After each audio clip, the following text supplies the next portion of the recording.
right, Adriana, thank you so much for taking the time out to be interviewed. I myself had the pleasure of actually hosting shows where you showcased your line, and I must say that I'm very impressed. But I want to ask you, when and where did your line actually start? My line started about I'm going into my third summer, so June 2008 I started designing.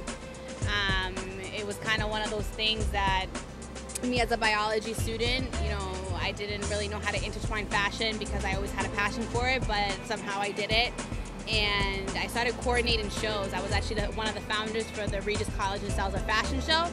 And I started working with a lot of designers. I saw the business and production part of fashion, and I just fell in love with it. So I just kind of just told myself, why don't you just go buy fabric? And the first yard of fabric I bought was disgusting. I hated it. I look at that dress now and I'm like, it's so disgusting. But you know, I took one of my own dresses, I took it apart and made my own pattern and kind of made my own dress. So everything that I've done thus far has been self-taught. I just research everything that I need to research in order to make a dress, to make rompers, to make skirts, pants, whatever it is.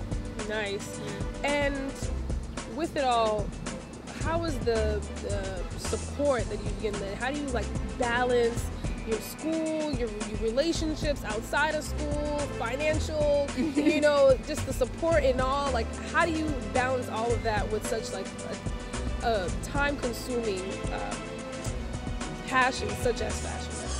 I think it has a lot to do with your self-motivation, and you have to be very well organized, very, very determined to have that goal to see where you're going to go with it all. Support-wise, you know, I have a team. I have 2 assistants, and I have a makeup artist that are, you know, on Team Dree, and they're great. They go with me to all my shows. They're there every step of the way. You know, they put in as much as I put into Dree. My family's great. You know, weren't so supportive in the beginning, but now they see where my passion's at and where I'm going in life. So, you know, balancing being a bio major and being a designer, you know, it's that double life that I always refer to, but it's been worth it. And I just, you know, as long as I'm motivated and as long as I'm self-driven, I think I can get to wherever I want to get to. Nice. You brought up team, and I think for all the viewers out there who are probably we're in college too, that are aspiring to be fashion designers, I would like you to stress the importance of a team and what that involves. How did you even form your own team? Having a team is very, very important, just because you can't do everything by yourself. It's impossible. Between the network and the marketing, you know, going to shows and dressing girls and, you know, doing all that stuff, it's just too much. So when I first started, I was by myself for a year, and it was really, really hard.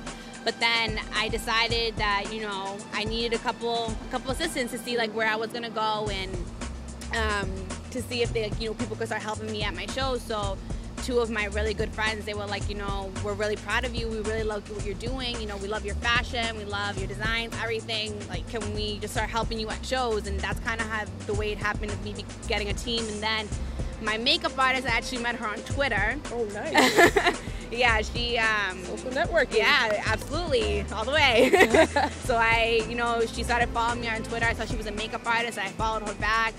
We direct messaged each other a couple times. We exchanged pins, you know, for BBM, and then we just started talking. We met up for dinner one night, and we just kind of kicked it off right from the beginning. And that's great. You know, she works in aesthetics, and she's awesome. And you know, she has her own little business on the side called Beautiful by Sarah Bath. So she's doing her thing on the side too. But you know, you have to have people that are in your industry and that have the same passions, same motivation and whatnot about where you're going, and they also believe in you. That's the most important thing.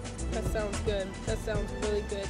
All right, so before I go on with any more questions, I would actually like you to, you know, I've seen some of your works, but I know some of the viewers out there haven't seen some. So would you mind showing us some of your nice pieces that you have? Definitely. So I have a model here today. Her name is Stephanie Millions. She has. I like. Thank you. So she has one of my latest pieces from my 3rd collection. This was part of my spring. And basically with this collection, I tried to do a lot of 2 different fabrics, textured fabrics, as you can see. Yeah. Doing the half and half type of look. So I mean, for my first collection, I did like based only on certain colors. Like my first 2 collections were based on like lime greens and purples for the first one, and then my second collection was just pastel colors. So when I went into this collection, I said that I wanted to do something different, textured fabrics, doing like 2 tones and whatnot. So this kind of like represents exactly where I went with the spring collection. So now that detail, that's all you? No, I bought this fabric like this, but Okay. it's weird when you have to cut it because you have to make sure you don't cut where the little circles are and whatnot. Like as you can see, there's like